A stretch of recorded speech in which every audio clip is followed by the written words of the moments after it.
Well, I hear a caber. Hi, caber. Oh, what a good boy. Challenge. In the lexicon of Bernie Vinther of Kennewick, Washington, challenge is a word that carries an action that he uses day in and out. While working as an electronics technician in the two-way industrial communications business, Bernie began to surrender his eyesight in his late 30s from adult-onset diabetes. With such a monumental change in his life on the doorstep, a new challenge, coupled with additional education, was in his future. I was always looking for something to do because sitting around watching TV and twiddling my thumbs was not my style. I just needed a bigger challenge, I guess.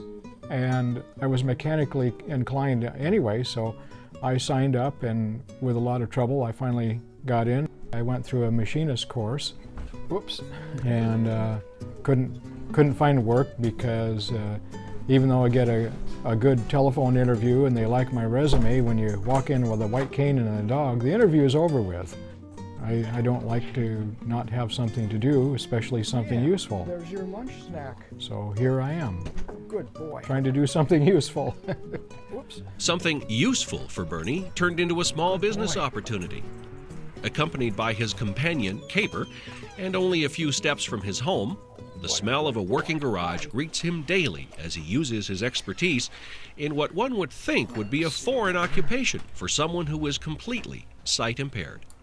It's total for me, Get this. although sometimes I can see a little bit of light out of one eye, but I can't tell you what it is. And so, I work with the lights off. I don't have to have it on for your hand like you handicap guys do. I work in the dark. Basically, I do attack these jobs the same way any sighted machinist would. It's just that I have to be a lot more careful. And sometimes you have to reach in and touch the parts as they're being machined to know that things are coming out correctly. And I have gotten one of my fingers cut pretty bad one time doing that.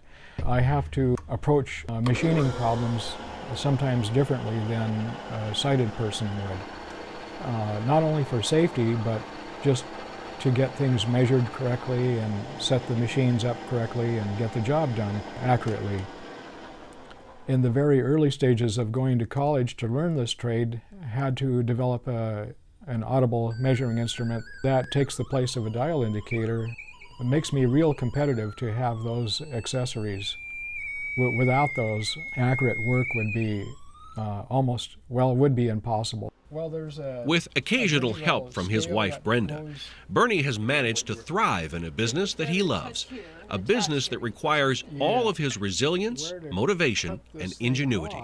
It hasn't been an easy road to travel, but with all the bumps along the way, it has been a rewarding one. It's a lot of challenge, and I like that. Blindness has not been a deterrent for me. It's been something that actually keeps me motivated. My wife is employed at another job. It's hard for her to find time to take off work and give me transportation or give me a little help in the shop. Almost every day I need some of her help. The rest of the time I'm usually on my own. Yeah. I guess I do set an example, I hope a good example for a lot of people that, they'd like to be like me and earn a living instead of sitting back collecting their Social Security. I guess I can say if I can do it, anybody can do it. I've got a wonderful wife, and certainly she's been a part of that, letting me adjust and move on and try and do things that maybe it seems like I shouldn't do. But see, I like the challenges. My job is competing with blindness and competing against the thoughts that other people have that we can't do the same things that they can do.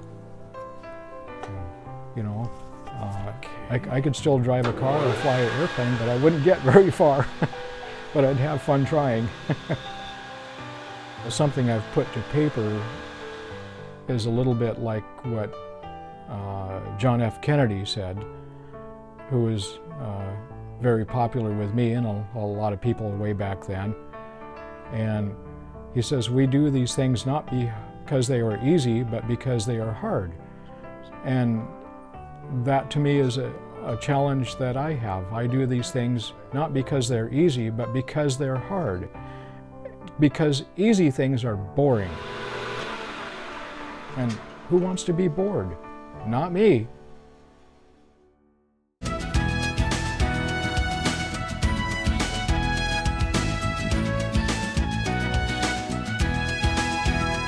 If you have an idea for Northwest Profiles, send it to KSPS TV, 3911 South Regal, Spokane, Washington 99223.